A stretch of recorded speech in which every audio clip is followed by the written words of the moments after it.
Oh my God, it smells so good here right now. Our jasmine that's covering our whole pergola is in full bloom right now, and it's putting out the most amazing smell. It's covering our whole back garden, and even inside we have our windows open and all our doors open, and it's just filling up our whole house with this amazing jasmine smell. I love it. Hey guys, how's it going? It's Dill here. So today is a very exciting day for me because it's the very first time I've ever created a fairy garden. It's not your traditional fairy garden. I don't have, the fairy house or the mushrooms. I actually like to go more in the natural, listic way. I'm not much of a, one of those fairy garden houses or little figurines. Well, I do have a little figurine that you will see here that I'll explain later. That's the inspiration of why I decided to do a fairy garden. But yeah, so I'm more drawn into the more naturalistic style of fairy gardens. I like to use my imaginations. When we used to go hiking when we were kids to the woods, I would always get I would be drawn to like falling trees or old stumps. I always imagine fairies living there. So I've decided to do kind of a smaller version of that here. But before I explain anything here, I wanted to show you guys the process, and then we'll come back, and I'll explain the plans and the design behind the whole naturalistic fairy garden.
Welcome back. So the whole process didn't take that long. It actually only took about 30 minutes, but obviously I sped it up so you guys didn't have to sit through the whole thing. I found the hardest part was cutting little pieces to fit, but aside from that, everything kind of went smoothly. It actually turned out a lot better than I imagined. I wasn't really sure how it's going to turn out, and that's usually how, I don't really, I kind of have things in my head of what I want it to look like, but sometimes it doesn't really turn out that way. But that's okay. I mean, that's just part of the process. I don't really think you could go wrong with doing any type of fairy gardens. As long as you're happy with it, it's totally fine. But before we get started, I just wanted to point out that this is actually a shade, I guess you could say shade loving type of fairy gardens. So all of these plants will do well in the shaded area. I will be putting this fairy garden in a place where it gets about 2 to 3 hours of morning sun. So it will get a little bit of sun, but it will be shaded most of the day. And these are just totally perfect for it, all the plants that I have here right now. Also, these are all perennial, so you could enjoy this year after year. So you don't never have to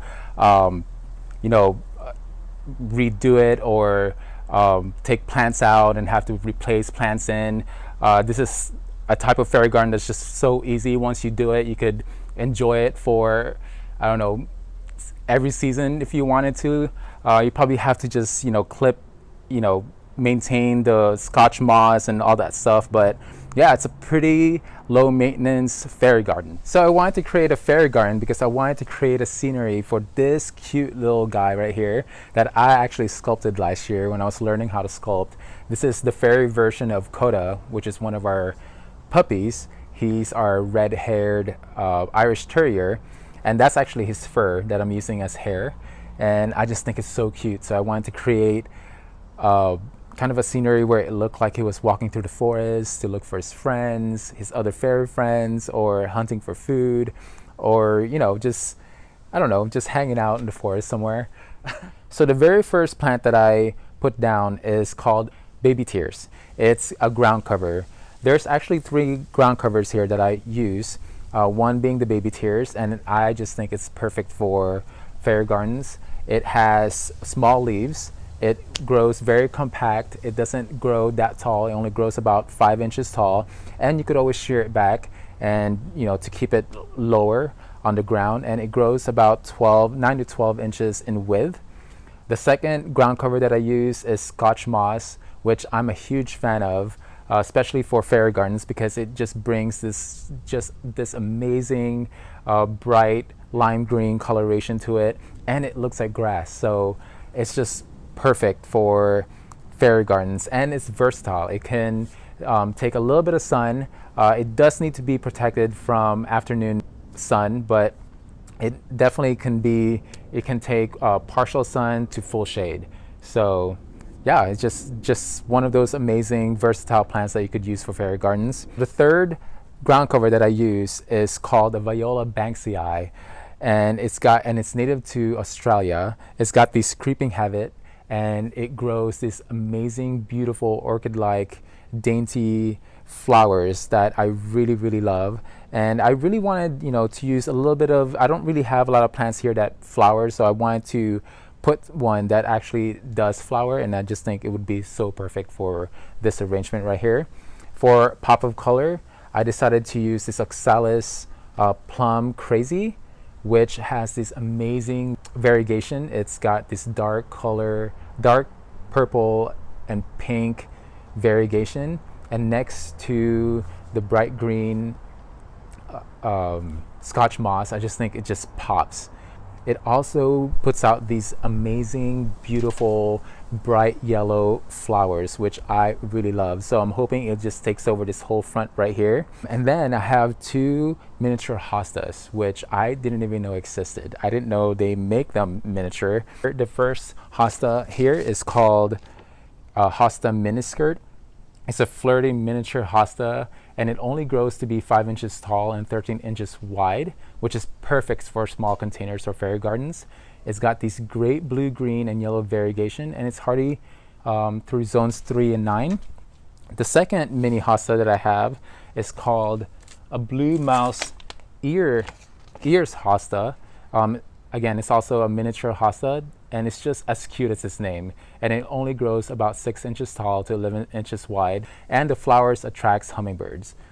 So, and for a little bit of flow, I wanted to put something that is very flowy and grass-like, and so I put 3 small